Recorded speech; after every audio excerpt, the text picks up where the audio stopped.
దేవునికి స్తోత్రం కలుగునుగాక.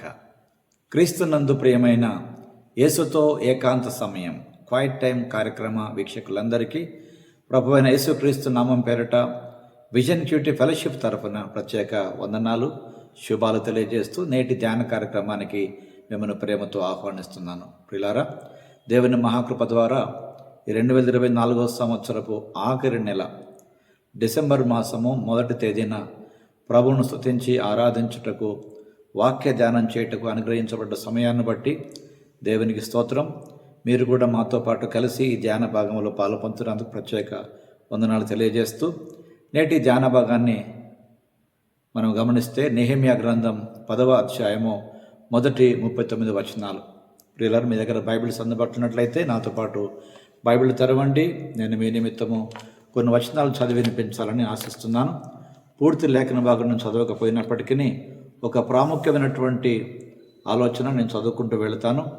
మీరు బైబిల్ గ్రంథంలో నుండి నాతో పాటు కొనసాగించబడాలని ప్రభు పేరట మనవి చేస్తూ ముందుగా 28వ వచనాన్ని మనము చదువుకుందాం. తర్వాత మిగతా వచనాలలో ఉన్న ఒక్కొక్క మాటను మనము చదువుకుంటూ వెళ్ళే ప్రయత్నం చేద్దాం. నెహెమ్యా గ్రంథం 10వ అధ్యాయం 28వ వచనం. దేవుని ధర్మశాస్త్రమునకు విధేయులగున్నట్లు దేశపు జనులలో ఉండకుండా తమను తాము వేర్పరచుకొనిన యాజకులు, లేవీయులు, ద్వారపాలకులు, గాయకులు, నెతనీయులు అందరూ దేవుని దాసుడైన మోషే ద్వారా నియమించబడిన దేవుని ధర్మశాస్త్రం అనుసరించి నడుచుకొనుచు మన ప్రభువైన యెహోవా నిబంధనను కట్టడలను అనుసరించుదమని శపథము పూని ప్రమాణము చేయుటకు కూడిరి. ప్రియులారా, కొన్ని వచనాలలో ఉన్నటువంటి ప్రాముఖ్యమైన మాట చదువుతూ నేను ముందుకు వెళ్తాను. మీరు కూడా అలా గ్రహించాలని ప్రభు పేరట మనవి చేస్తున్నాను. 31వ వచనము చివరి భాగములో 7వ సంవత్సరమున విడిచిపెట్టి ఆ సంవత్సరములో బాకీదారుల బాకీలు వదిలివేయుదుమని నిర్ణయించుకొంటిమి. 32వ వచనం. మరియు మన దేవుని మందిరపు సేవ నిమిత్తము ప్రతి సంవత్సరము తులము వెండిలో 3వ వంతు ఇచ్చేదమని నిబంధన చేసుకొంటిమి. 33వ వచనం చివరి భాగములో అలాగే నిర్ణయించుకొంటిమి. 34వ వచనము చివరి భాగములో ఎవరు ఏమి తేవలనో వారును చీట్లు వేసుకొని నిర్ణయించుకొంటిమి. 35వ వచనం. ప్రభు మందిరమునకు మేము తీసుకొని వచ్చినట్లుగా నిర్ణయించుకొంటిమి. 36వ వచనం. దేవుని మందిరములో సేవ చేయు యాజకుల యొద్దకు మేము తీసుకొని వచ్చినట్లుగా నిర్ణయించుకొంటిమి. 38వ వచనం. 37 కింది భాగము నుండి మా భూమి పంటలో 10వ వంతులను లేవీయులకు తీసుకొని వచ్చినట్లుగా ప్రతి పట్టణంలో ఉన్న ప్రతి పట్టణం పంటలో 10వ వంతు ఆ లేవీయులకు ఇచ్చినట్లుగా నిర్ణయించుకొంటిమి. అలాగే 39వ వచనములో నిర్ణయించుకొంటిమి అనే మాటలు వ్రాయబడ్డాయి. ప్రియులారా, కనుక నేటి పాఠ్యభాగమును మనం ఆధారంగా చేసుకొని నేటి పాఠ్యభాగం యొక్క సారాంశాన్ని గమనిస్తూ ప్రధాన అంశముగా ఒడంబడిక మరియు నిబద్ధత అనే అంశాన్ని మనం ఏర్పాటు చేసుకున్నాం.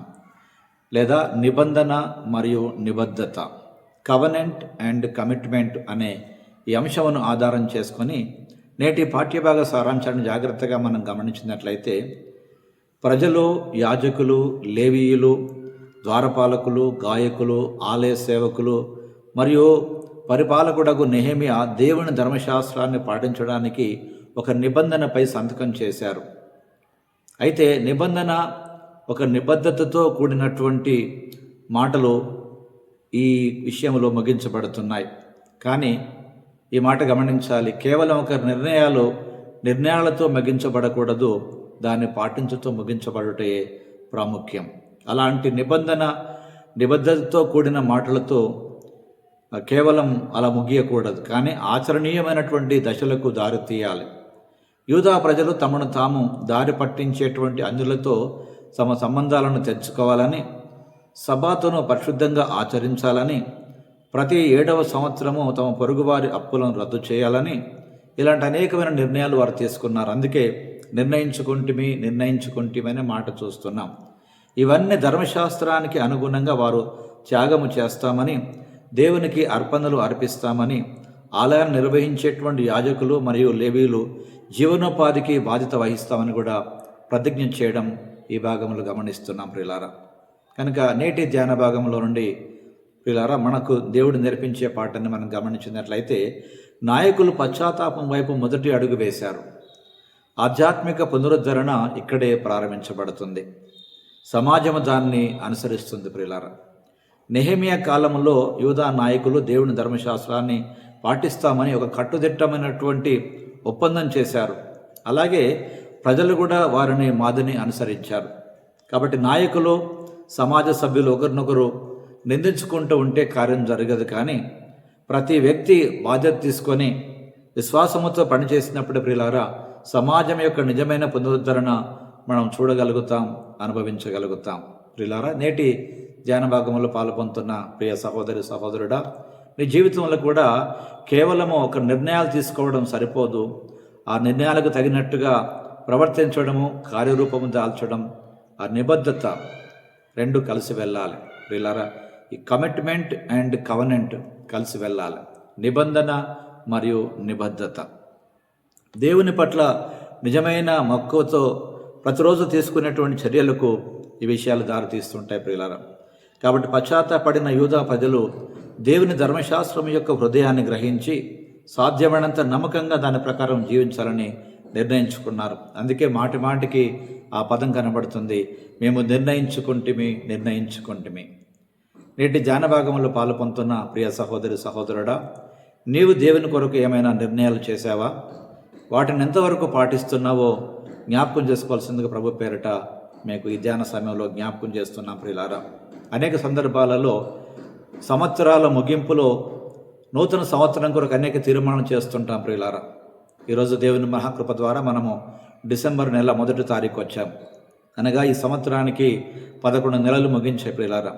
ఒకసారి వెనుక తిరిగి మనం చూసుకుంటే 2024 సంవత్సరం ముగింపులో మనం ఒక తీర్మానం చేశాము దేవుని దగ్గర, పలానా తీర్మానం చేశామని.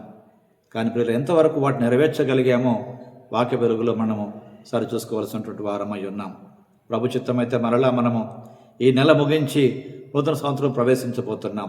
ఈ సంవత్సరం కూడా డిసెంబర్ 31వ తేదీన కొన్ని తీర్మానాలు చేయబోతున్నాం. ప్రియులారా ఓ మాట మీకు చెప్పనివ్వండి, నూతన సంవత్సరాలు అనేటువంటివి నూతన తీర్మానాలు చేయడానికి సహకరిస్తాయే తప్ప నూతన కార్యాలు చేయడానికి మనకు సహకరించలేవు. దేవుడు, దేవుని వాక్యం, దేవుడితో మనకున్నటువంటి సహవాస సంబంధాలు మాత్రమే దీన్ని కొనసాగిస్తాయని జ్ఞాపకం చేసుకుంటున్నాం ప్రియులారా. కాబట్టి దేవుడు ప్రతిదినం మనతో మాట్లాడుతుండగా మన జీవితానికి ఒక అన్వయింపుగా నేటి పాఠ్యభాగంలో ప్రియులారా సాధ్యమైనంత నమ్మకంగా మనం జీవించడం అనేదే చాలా ప్రాముఖ్యం. కాబట్టి ప్రియులారా ధర్మశాస్త్రం యొక్క హృదయంతో మనం కూడా దేవుని వాక్య ప్రకారం జీవించడానికి ఓ తీర్మానం చేసుకోవాలి. నిబంధన మరియు నిబద్ధత ప్రియులారా ఇవన్నీ కూడా కలిసిపోయేటువంటి విషయాలు. నిర్ణయాలు తీస్తే సరిపోదు, వాటి ప్రకారం జీవిస్తేనే ఆశీర్వాదం. రండి ఆ ప్రకారంగా జీవించే దేవునికి మనల్ని మనం అప్పగించుకుందాం.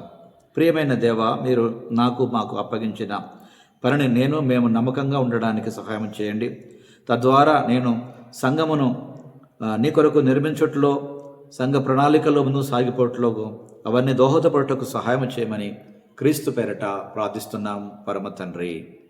ఆమెన్. ఆమెన్. ప్రియులారా ప్రభువారు నిత్యము తన వాక్యం ద్వారా మనతో మాట్లాడుతుండగా మన జీవితాలలో మనం పొందినటువంటి అనుభవాలు, అనుభూతులు అనేకులతో పంచుకొని మరి విశ్వాసాన్ని బలపరుస్తాం. అట్టి కృప దేవుడు మనందరికీ సమృద్ధిగా అనుగ్రహించును గాక. Thank you. God bless you all.